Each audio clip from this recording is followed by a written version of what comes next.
Halo semuanya, perkenalkan nama saya Hana Natalia. Di sini saya akan memaparkan terkait etika dan manajemen diri dalam perspektif Kristen. Jadi saat ini kan peran kalian itu sudah menjadi mahasiswa ya. Apa sih yang kalian ketahui tentang mahasiswa gitu? Nah, di sini mahasiswa itu adalah sekumpulan manusia intelektual yang akan bermetamorfosa menjadi penerus tombak estafet pembangunan di setiap negara dengan intelijensinya. Diharapkan bisa mendobrak pilar-pilar kehidupan berbangsa dan bernegara, serta secara moral akan dituntut tanggung jawab akademisnya dalam menghasilkan buah karya yang berguna bagi kehidupan bermasyarakat. Jadi saat ini kalian itu uh, seorang mahasiswa yang dimana kita punya kemampuan intelektual yang berbeda. Dan walaupun kemampuan intelektual kita berbeda, kita juga nantinya akan dituntut kemampuan intelektual kita itu. Ya salah satunya itu dengan kayak kuliah kerja nyata atau pengabdian di masyarakat. Namun, sebagai seorang mahasiswa, tidak hanya kemampuan intelektual aja yang perlu kita tingkatkan, tapi ada lagi yang perlu kita perhatikan, yaitu adalah akhlak atau moral. Nah, di sini saya akan menjelaskan sedikit terkait tentang gambaran umum etika secara umum ya, dan manajemen diri. Nah, etika itu apa sih gitu? Nah, ini ada dari KBBI dan dari etimologi atau bahasa asal etika itu berasal. Nah, kalau dari KBBI, etika itu adalah ilmu tentang apa yang baik dan buruk, tentang hak dan kewajiban moral atau akhlak, kemudian kumpulan asas atau nilai yang berkenaan dengan akhlak, nilai yang mengenai benar dan salah yang dianut oleh suatu golongan atau masyarakat. Dan secara etimologi dari bahasa dia berasal itu ada dua kata, yaitu etos dan etikos. Etos itu berarti sifat, watak, kebiasaan, dan tempat yang biasa, sedangkan etikos berarti susila, keadaban, kelakuan, dan perbuatan yang baik timbul dari kebiasaan. Atau bisa dibilang etika ini adalah cabang utama filsafat yang mempelajari nilai atau kualitas yang menjadi studi mengenai standar penilaian moral. Jadi etika ini mencakup analisis dan penerapan konsep seperti benar, salah, baik, buruk, dan tanggung jawab. Nah, sebenarnya terkait etika ini kita juga mempelajari ya, dimulai dari kita SD, SMP, SMA, pasti kita akan saling bersinggungan dengan etika dan itu harus kita miliki gitu. Apalagi sekarang ini kita sudah mempunyai gelar sebagai seorang mahasiswa. Etikanya juga pasti akan jauh lebih berbeda dan harusnya meningkat gitu. Nah, kemudian ini terkait pengertian dari manajemen diri. Kalau dari KBBI, saya mengambil masing-masing ya dari manajemen itu apa, diri itu apa. Manajemen itu penggunaan sumber daya secara efektif untuk mencapai sasaran atau pimpinan yang bertanggung jawab atas jalannya perusahaan dan organisasi. Kalau diri berarti kita, maksudnya dia satu orang gitu, tidak tergantung pada yang lain. Nah, kalau pengertian manajemen diri secara umum, manajemen diri adalah pengendalian diri terhadap pikiran, ucapan, dan perbuatan yang dilakukan, sehingga mendorong pada penghindaran diri terhadap hal-hal yang tidak baik dan peningkatan perbuatan yang baik dan benar. Manajemen diri adalah sebuah proses merubah totalitas diri, baik itu dari segi intelektual, emosional, spiritual, dan fisik, agar apa yang kita inginkan atau sasaran kita tercapai. Jadi di sini kalau secara gambaran umum, etika dan manajemen diri itu adalah saling berketerkaitan, di mana ketika contohnya ya, kita punya etika yang baik, pasti manajemen diri kita baik, karena dari etika itu adalah pembelajaran dari awal, di mana kita memulai. Kalau kita sudah memahami pemahaman kita terkait etika itu sudah benar, maka manajemen diri kita pasti akan benar, karena manajemen diri ini berkaitan dengan bagaimana cara kita mengendalikan diri kita untuk meningkatkan kualitas diri. Pastikan kalau kita udah tahu etika yang baik dan benar, kita pasti akan memanage atau mengelola atau mengatur diri kita itu ke arah yang meningkat jauh lebih baik dibanding yang sebelumnya. bukan justru sebaliknya gitu. Maka dari itu, di sini manajemen diri itu adalah mengubah totalitas diri kita dari segi intelektual, emosional, spiritual, dan fisik agar apa yang kita inginkan, kita punya sasaran, kita punya target, kita harus menjadi pribadi yang lebih baik, kita harus menjadi pribadi yang disiplin.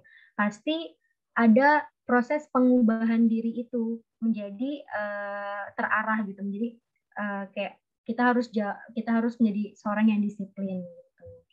Nah, itu kan gambaran secara umum ya terkait etika dan manajemen diri. Tapi keduanya memang saling berketerkaitan lah, intinya berkesinambungan gitu. Nah, di sini dalam perspektif Kristen pun sama, etika dan manajemen diri itu saling bersinergis atau bekerja sama. Jadi nggak bekerja satu-satu, tapi mereka beriringan. Nah, ini ada beberapa pendapat atau ahli dari beberapa missionaries ataupun ahli-ahli yang mengatakan beberapa pengertian etika Kristen ya. Ada Doug Howard Mills, kemudian ada Fletcher, ada Wogeman, ada Ramsey, ada Milley, dan ada Geisler. Nah, salah satunya saya akan bacakan pendapat dari Geisler tahun 2015 ini. Etika Kristen didasarkan pada kehendak Allah, diperintahkan oleh Allah sendiri yang sesuai dengan sifat Allah dan semua perintah ada di dalam Alkitab. Kemudian, pengertian manajemen diri menurut perspektif iman Kristen merupakan kemampuan untuk mengatur perilaku seseorang berdasarkan prinsip dan keputusan yang sehat berdasarkan nilai-nilai iman Kristen yang dikehendaki oleh Allah. Dalam bahasa Alkitabnya dikenal dengan manajemen diri yang dapat dirangkum dalam satu kata yaitu taat kepada Tuhan dan firman-Nya. Nah, jadi dari pengertian etika Kristen dan manajemen diri tadi menurut perspektif iman Kristen, ada beberapa kata kunci yang berkaitan dengan etika dan manajemen diri. Yang pertama ada petunjuk atau pedoman, di mana etika merupakan pedoman bagi kita untuk melakukan sesuatu hal. Apakah sesuatu ini baik ataupun benar, atau apakah ini sesuatu yang salah dan tidak benar, maka tidak seharusnya kita lakukan. Nah, kemudian manajemen diri juga berkaitan kata kunci kedua, perbuatan, perilaku, sikap atau tindakan. Nah, ini berkaitan dengan manajemen diri.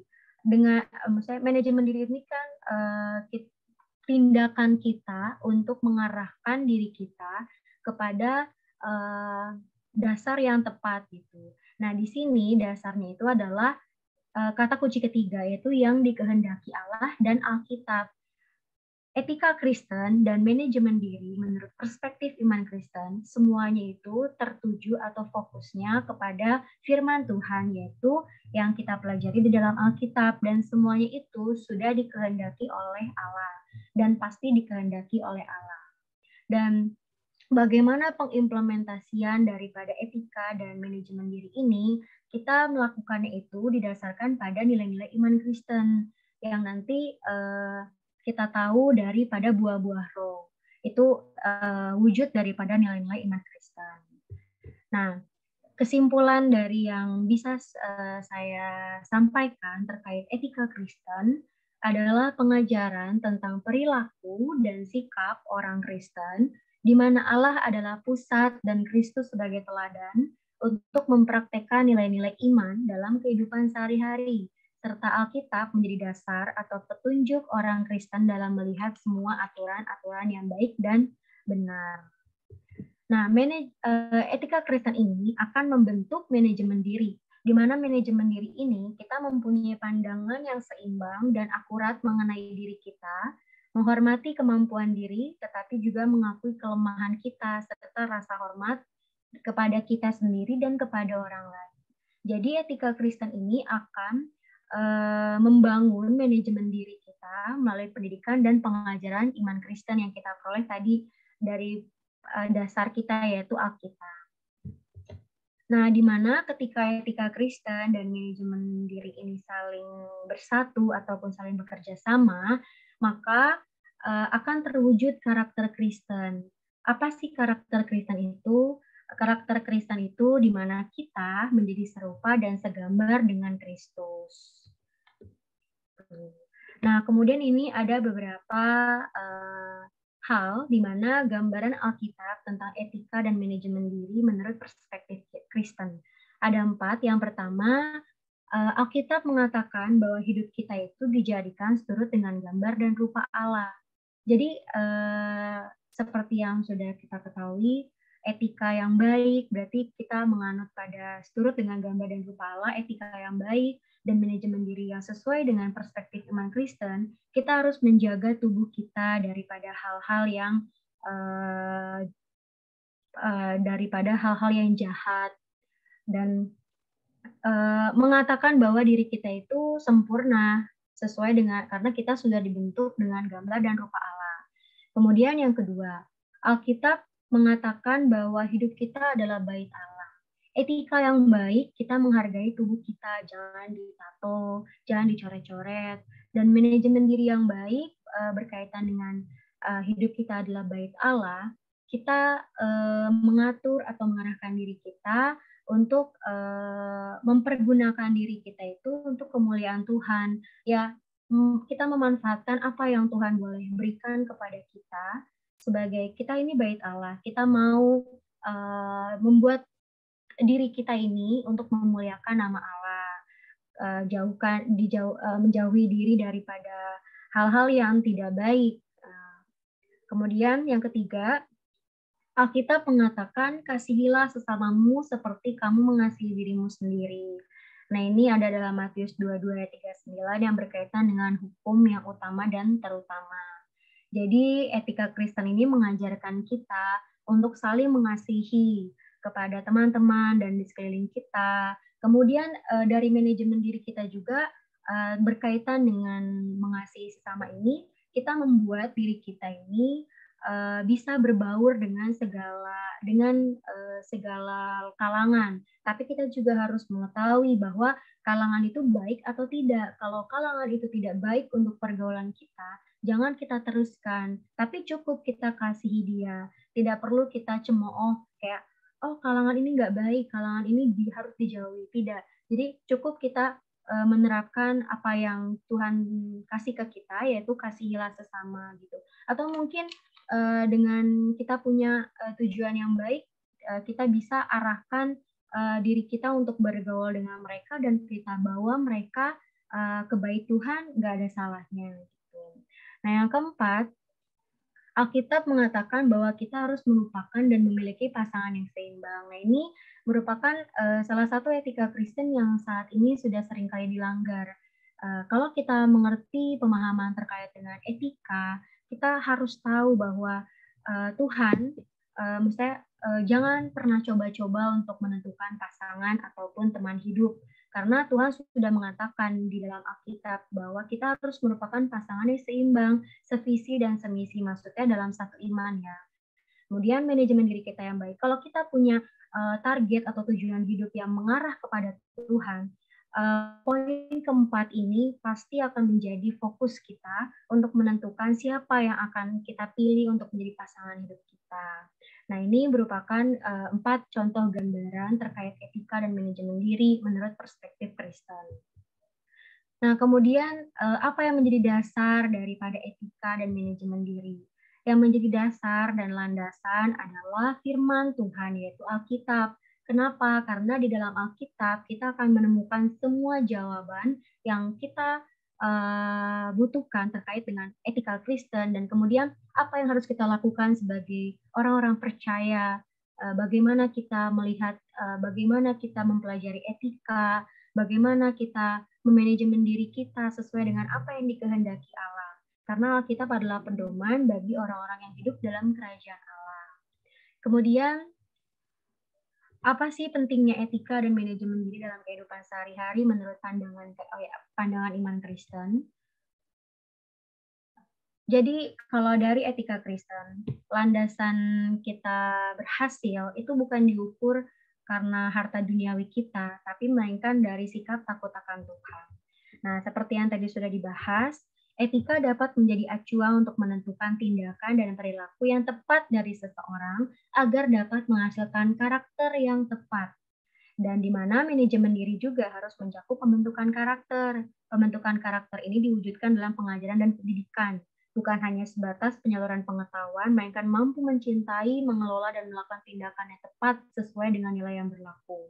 Jadi ketika etika, di mana etika yang baik akan menghasilkan karakter yang baik dan tepat. Ditambah dengan manajemen diri ini juga harus mencakup pembentukan karakter yang baik dan tepat. Ketika keduanya bergabung dan sesuai dengan ajaran Kristen akan membentuk karakter Kristen. Karakter Kristen itu seperti apa sih? Nah, karakter Kristen ini dalam Matius 7 ayat 17 sampai 18. Demikianlah setiap pohon yang baik menghasilkan buah yang baik, sedang pohon yang tidak baik menghasilkan buah yang tidak baik. Tidak mungkin pohon yang baik menghasilkan sesuatu yang tidak baik, ataupun pohon yang tidak baik itu menghasilkan buah yang baik. Nah, dalam nats firman Tuhan berikut, di sini mengatakan bahwa kalau kita memahami etika yang baik dan benar, kita nggak mungkin menjadi seseorang yang salah jalan. Begitu pula halnya kalau kita nggak memahami, nggak mungkin kita tahu aturan-aturan. Nah, ini yang perlu kita pahami, bahwa ketika kita mengetahui terkait etika, nantinya akan membentuk karakter kita yang tepat. Nah, karakter pengikut Kristus itu apa sih gitu? Karakter Kristen itu apa? Yang pertama, kita punya kasih. Itu terdapat dalam Matius 22 ayat 39 sampai 40. Karakter pengikut Kristen berikutnya adalah disiplin. Jadi kita punya goals, makanya kita menegaskan diri kita, prinsip lah, maksudnya kita punya prinsip untuk kita harus punya taat aturan dengan disiplin ini, karakter pengikut Kristus.